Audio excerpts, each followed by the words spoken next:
வணக்கம் நண்பர்களே. கலைஞர் மகளிர் உரிமை தொகை திட்டமானது கடந்த செப்டம்பர் 15ஆம் தேதி முதல்வர் ஸ்டாலின் அவர்களால தொடங்கி வைக்கப்பட்டது. இந்த திட்டத்தின் கீழ் 1,00,00,000க்கும் அதிகமான பயனாளிகள் வங்கி கணக்குல ரூபாய் 1,000 வரவு வைக்கப்பட்டது.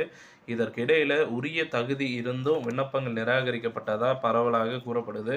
இதனால் நிராகரிப்புக்கான காரணங்களுடன் எஸ்எம்எஸ் அனுப்பப்படுகிறது. காரணம் சரியானதாக இல்லை என்றால் மேல்முறையீடு செய்யலாம். 30 நாட்களுக்கு 30 நாட்களுக்குள் சேவை மையம் வழியாக கோட்டாட்சியருக்கு விண்ணப்பிக்க வேண்டும். மேலும் பார்த்தீங்கன்னா, இது சார்ந்த வேறு ஏதேனும் தகவல் தேவைப்பட்டால் சேவை மையங்களில் கேட்டு தெரிஞ்சுக்கலாம் அப்படின்ற மாரி தகவல் குடுத்துருக்காங்க. ஸோ யாருக்கெல்லாம் இந்த ரூபாய் 1,000 உதவித்தொகை பெறல, உங்களுக்கு எதனா சந்தேகங்களோ, இல்ல இதில எதனா முறைகேடுகள் நடந்திருக்கா அப்படின்ற எல்லா ஒரு தகவலும் நீங்க தெரிஞ்சுக்கணும்னு நெனச்சீங்கன்னா, உடனடியா சேவை மையங்கள தொடர்பு கொள்ளுங்க. தொடர்பு கொண்டு நீங்கள் பெறாத அந்த ரூபாய் 1,000 இல்லத்தரசிகளுக்கான ஊக்கத்தொகை மிஸ் பண்ணாம எப்படியாவது வாங்கிருங்க. நன்றி, வணக்கம்.